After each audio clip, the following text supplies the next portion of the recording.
Un look rock'n'roll, un franc-parler bien marqué. C'est le deuxième épisode de notre feuilleton de la semaine consacré à Johan, un Lorrain passionné de grosses cylindrées qui bricole et customise des motos dans sa grange depuis plus de 20 ans. Une passion héritée de son père qu'il partage avec ses frères et ses amis, sur piste de préférence et peut-être bientôt dans une émission de télé-réalité. Emmanuel Boire et Olivier Bouillon. J'ai passé le permis en 96. Depuis 96, j'ai toujours minimum une moto dans le garage. Je me suis toujours dit, le jour où j'ai pas de moto, c'est qu'il y a un problème, tu vois. Là, j'en ai 7, une 8e après. Mais, tous les ans, je me dis, putain, vivement qu'il fasse beau, qu'on aille rouler en moto, machin, qu'on aille boire des coups en terrasse, qu'on aille se balader.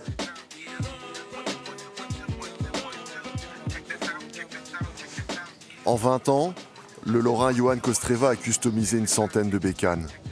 Pour lui, pour ses chéris, pour ses potes, pour tous les goûts, ras du bitume ou inspiration américaine. Il a fait le tour du monde ou presque. En 2023, retour aux sources et à la piste.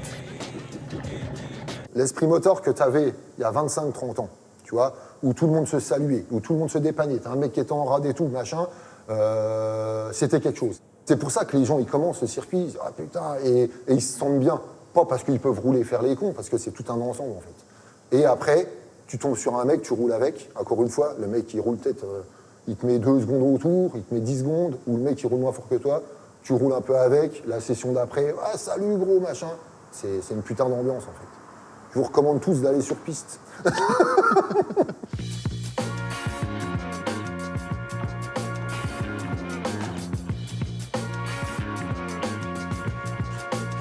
Tous en piste, mais pas sur n'importe quelle machine.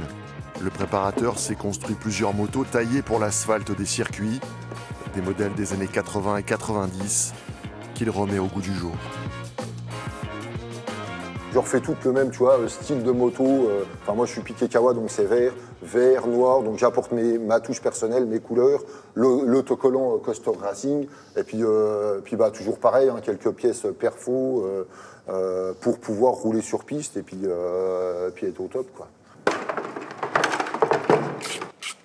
L'objectif, c'était de refaire une année sur Chamblay, donc un circuit qui est à 5-10 minutes d'ici, un circuit de Chamblay, pour me remettre en selle. Et après, je m'étais dit, ouais, en fonction de ce que ça donne, je prendrais mieux. Et oui, donc j'ai craqué. Et fin d'année dernière, donc j'ai acheté ça, ouais, qui est un missile, on va dire, hein, par rapport à ce que j'avais avant, quoi.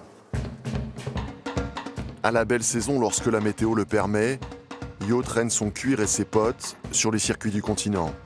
On pose le coude dans les virages, pour le plaisir, la course, sans la compétition. Au moins, tu roules vite, t'emmerdes personne, on ne te fait pas chier plus ou moins pour le bruit. Et puis voilà, puis t'es en sécurité, quoi. Il n'y a pas un con qui va piler devant toi, t'as pas des nids de poules, t'as pas des taches d'huile. Et voilà, puis après une journée de piste, t'as plus envie de rouler parce que t'es rincé, quoi. Pourtant, j'ai un physique d'athlète, t'as bien vu. J'ai repris le yoga, tout ça. Je fais du gainage, du fractionné. Mais je sais pas, j'ai l'impression qu'ils se foutent de ma gueule. Ça se voit quand même, non, depuis la dernière fois. Mais là, c'est physique, c'est chaud, c'est excellent. Ça fait du sport aussi, hein. Mais...